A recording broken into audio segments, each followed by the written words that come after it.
Part 2 of the Uitspankraal Pass features the second half of the ascent.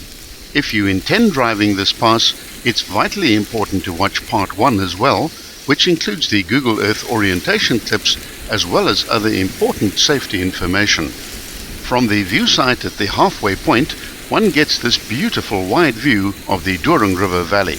During late winter and early spring, these slopes are smothered in wildflowers. Along this section of the climb, the road conditions are still very poor and the gradient remains at approximately 1 in 14. Due to the high risk of getting punctures on this road, we recommend carrying 2 spare wheels. It's possible to complete a circular route by taking the left-hand fork after the end of the pass, where one can turn left again and return to Clanwilliam via the Botterkloof, Klipfonteinrand and Pakhuis passes. All of these passes can be researched on the website Mountain Passes South Africa.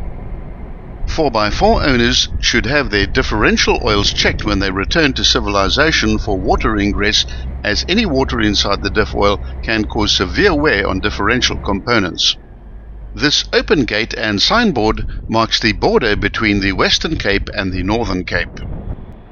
Allow yourself plenty of time to drive this pass and its extensions. The going is slow and punctures are a real possibility. Take your time, drive carefully, enjoy the incredible privilege of being able to be in such a pristinely remote part of South Africa. Once you've reached the end of the pass and you decide to continue onwards towards the R355, you're heading into the territory of the Tankwa Karoo National Park. And for those seeking the brightest stars of Africa, a once-in-a-lifetime glimpse of a rare endemic bird, or perhaps nothing more than a silence that reaches deep into the soul, this is a fabulous place to visit. For adventure travelers, it should be noted that no traveling is allowed through the park during night hours.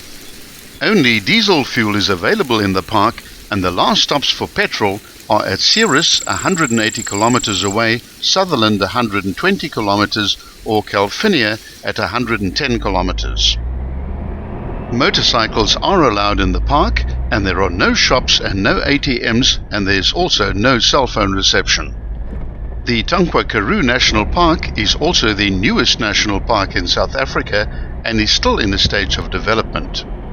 This is one of the most arid regions of South Africa, with areas receiving less than 100 millimeters of average annual rainfall, the moisture-bearing clouds from the Atlantic Ocean being largely stopped by the Cederberg mountain range.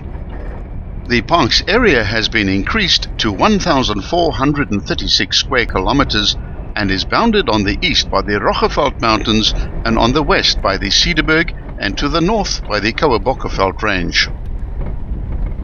The pass alters direction a little more into the north, following the more northerly stream, and crosses it at the 4.7 kilometer point. This also marks the second part of the steeper section of the pass, but the road condition here is mercifully a lot better than the section near the Doring River. After the crossing of the usually dry stream, the gradient ramps up quickly to 1 in 18 and progressively gets worse as the road works its way up towards the summit point. Soon the gradients are back at 1 in 14 and drivers should be on the lookout for deep ruts and washaways along this final section.